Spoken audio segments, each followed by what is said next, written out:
कुरान 1500 साल से भी ज़्यादा पुरानी है। बाइबल 3400 साल से भी ज़्यादा पुरानी है और अथर्ववेद कम से कम 10,000 साल से भी ज़्यादा पुराने हैं। लेकिन लेपर्सी ये बीमारी करीबन 1 लाख साल से भी ज़्यादा पुरानी है।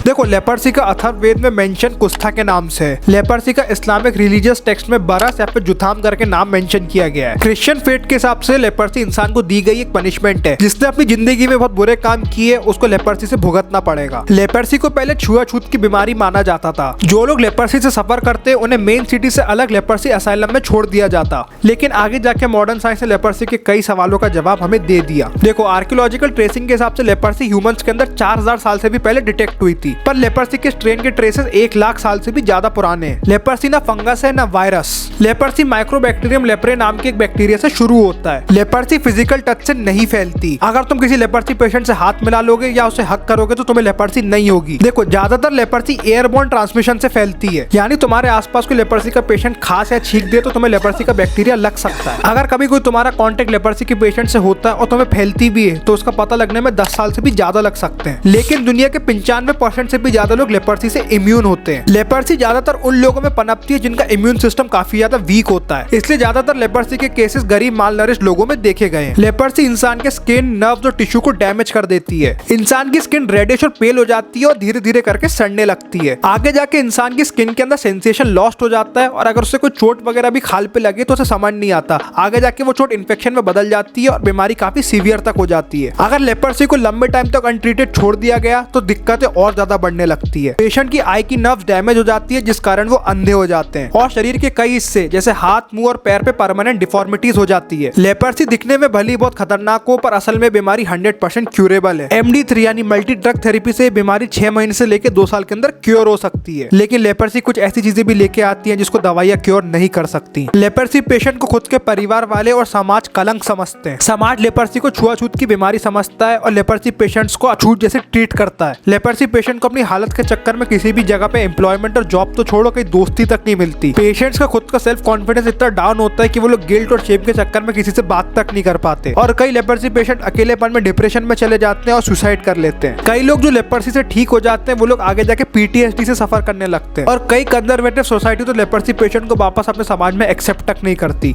और उन्हें पूरी जिंदगी अकेले बितानी पड़ती है। ब्राजील, चाइना और इंडिया, सिर्फ इन 3 कंट्रीज में दुनिया भर की 80% से भी ज्यादा लेपर्सी के केसेस हैं। दुनिया भर के लेपर्सी केसेस में से 56% तो सिर्फ इंडिया में ही है। देखो भाई, मैं इस वीडियो पे टॉपिक इसलिए बना रहा हूँ क्योंकि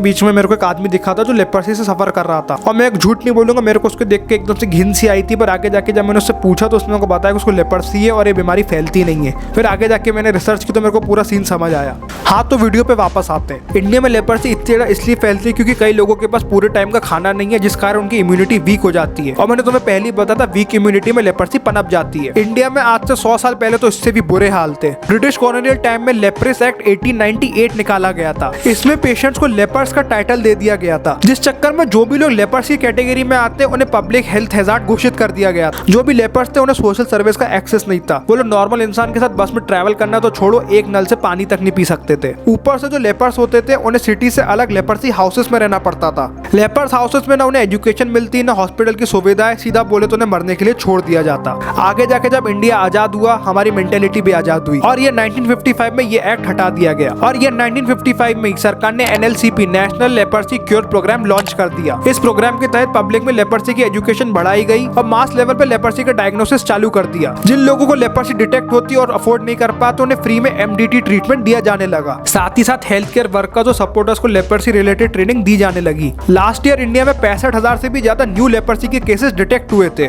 जो नए केसेस निकले थे उनमें से ज्यादातर बिहार, झारखंड, उड़ीसा और महाराष्ट्र से निकले थे। लेकिन इंडिया ग्लोबल लेवल पे लेपर्सी के खिलाफ काफी अच्छी पोजीशन में है। अभी करेंटली हर 10,000 लोगों में से 0.45 लोगों को लेपर्सी है, यानी मोटा मोटा हर 20,000 में से एक आदमी को लेपर्सी है। लेकिन इंडिया इस नंबर को 2030 तक इरेडिकेट करने की कोशिश करेगा।